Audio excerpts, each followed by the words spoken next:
My name is Elena, and I'm 31 years old. My daughter's birthday party should have been filled with nothing but laughter, cake, and happy memories. The living room smelled like vanilla frosting and fresh balloons, and colorful decorations covered every corner of the house.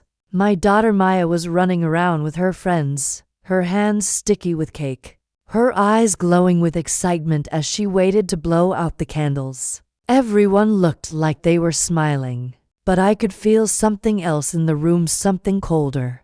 The kind of smiles people wear when they've already decided exactly how little you are worth. My in-laws were sitting at the long table across the room, watching everything quietly. They had always looked at me that way, like I didn't belong, like I was something temporary that had accidentally wandered into their family. For years they had made small comments that sounded polite on the surface but cut deep.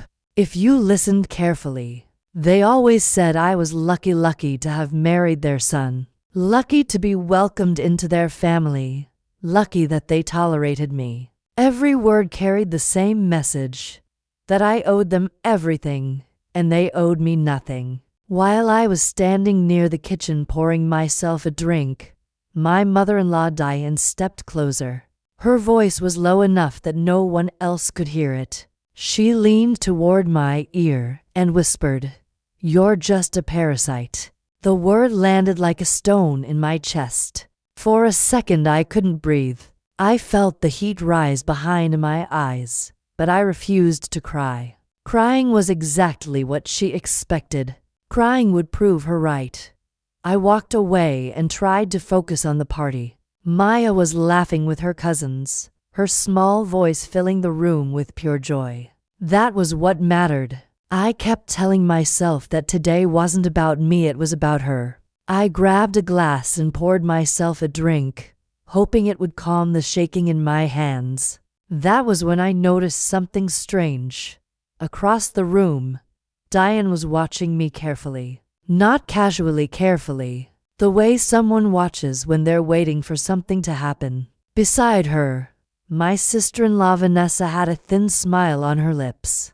I didn't think much of it at first. I was talking to a neighbor and laughing at something she said when I turned back toward the table. And then I saw it. Diane moved quickly, like someone who had practiced the motion before. Her fingers slipped toward my glass while my back was turned for just a moment. I saw the small movement of her wrist, the faint sprinkle of something pale falling into the drink. Then she stepped back like nothing had happened. For a moment, everything inside my head went silent. I stared at the glass. My heart started beating harder and harder in my chest as the realization settled in. My own mother-in-law had just put something in my drink at my daughter's birthday party. I didn't scream. I didn't accuse her. Instead, a strange calm settled over me. The kind of calm that comes when you suddenly understand exactly who someone is. Diane glanced toward me, almost daring me to react. If I caused a scene, she would call me dramatic, unstable, ungrateful. She had been preparing that narrative for years. I looked down at the glass in my hand and thought about my daughter, about what it would mean if I drank it, about how far these people were willing to go just to remind me of my place. Then I smiled. Slowly, I stood up and walked toward Vanessa. Conversations continued around us, but a few people looked up as I approached the table. My steps were steady even though my heart was pounding. I held out the glass and spoke in the calmest voice I could manage. "Vanessa, I poured too much. Do you want this?" She laughed lightly, clearly not expecting anything unusual. She took the glass without hesitation and lifted it with a casual shrug. Then she drank. For a few seconds, nothing happened. Vanessa smirked like she had won some silent competition between us. I stood there quietly, watching, but her smile didn't last long. Her expression shifted slightly, and she pressed a hand against her stomach. Diane rushed toward her a little too quickly, her face suddenly tight with concern. People around the room started to notice that something wasn't right. Behind me, Maya tugged gently at my dress. "Mom, can I have another piece of cake?" I knelt down beside her and brushed a strand of hair from her face, keeping my voice soft and steady. "Of course you can, sweetheart." While I was cutting her another slice, whispers started spreading behind me. Vanessa's laughter had turned into uncomfortable silence. Diane kept glancing in my direction, her eyes burning into my back. But she couldn't say anything without revealing what she had done. The party continued, but the mood had changed. Music played a little too loudly. Conversations sounded forced.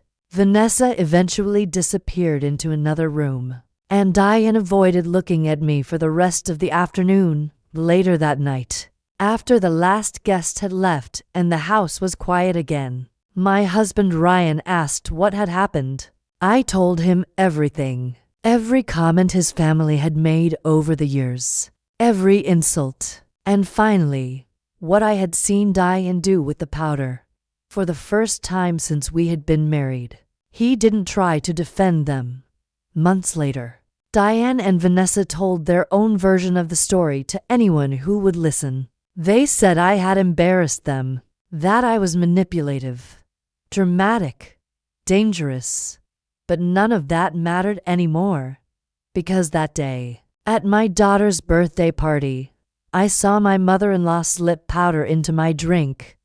So I smiled and handed the glass to my sister-in-law. She drank what was meant for me, and from that moment on, everything changed.